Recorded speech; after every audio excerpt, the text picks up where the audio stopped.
Hello guys! Magandang araw po. For today's video mga kaalam, share ko sa inyo or gagawa natin ng step-by-step tutorial video paano gamitin si G-Credit pambayad ng kuryente. Yes, gagamitin natin siya pambayad ng kuryente today. Bale, ginagawa ko to palagi. And maganda sa kanya, pwede mo siyang gamitin ng hindi ka nang babayad ng interest. So, gagawan din natin yan siya ng sariling video. Pero ngayon, magbabayad muna tayo ng kuryente. So, but before that, sa mga hindi pa po nakakapag-subscribe, kung bago ka pa lang po sa channel ito, please subscribe po sa channel. Pa-like na rin po ng video. Maraming salamat! Maraming salamat po. And today, punta na tayo sa bayad tayo. Dami natin mga bayarin, charot. So, punta tayo sa GCash. Magbabayad tayo ng bill natin. Ang maganda kay G-Credit is pwede mo siyang gamitin ng hindi ka nagbabayad ng interest, Zai. Kasi kung katulad sa akin, yung G-Credit ko, meron siyang 5% na interest. Pero, pwede ko siyang gamitin ng hindi ako nagbabayad ng interest. Gagawa natin yan siya ng video. Para dyan. Para ma-share ko sa inyo experience. So, yan. Malamig dito sa Jordan kaya nakaganto.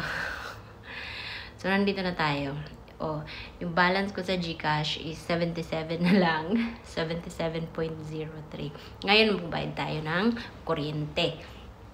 So, una natin gagawin, pupunta tayo sa bills. Okay, bills. Okay. So, ayan na yung bills. Dito, marami kang pagpipilian. Pwede mo siyang gamitin sa pambayad ng kuryente, pambayad ng water, yung mga ganun. Pwede mo siya. So, andito nakasave na yung ating biller natin. Bali pala yung kuryente na babayaran ko is sa amin sa Leyte. Leyco 5. So, ayan na. I-pay bills natin. Tapos dito, yung mga information lalagay mo. Una, kung magkano yung babayaran mo. Tapos, yung account number or transaction ID, yun yung Leyco number yung meter ninyo sa Leyco.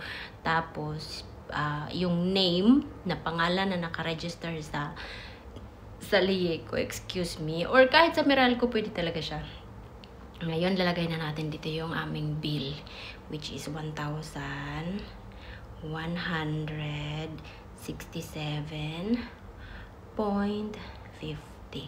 So, ayan siya. So, yan. Tapos, i-check lang natin yung yes, yung maliit na box. Tapos, eto na. Yan, yes. Okay. Kung hindi mo rin, ayaw mo rin, okay lang naman din na hindi. Kasi yun babayaran mo. Ngayon, next. So, ayan na siya. Lalabas na dito ngayon si GCash or si G-Credit. So, pipiliin natin si G-Credit. Ayan, naka-check na yan siya. Next. Next na tayo. Ayan.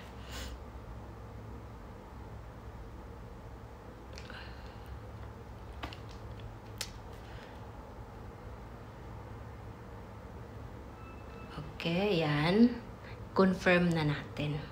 Pagka i-check nyo mabuti yung mga informations para hindi, baka mamaya may nagkamali ng number o spelling. Yan, nag-confirmed. So, yan, processing na siya. Processing. Yan.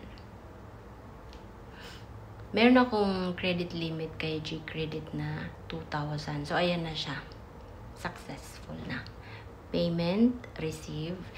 Isinisave ko yan pag meron siyang transaction fee na 10. So, ngayon puntahan natin si G-Credit natin. Check natin si G-Credit. Okay. Makikita natin dito si G-Credit. Ayan. Magkano?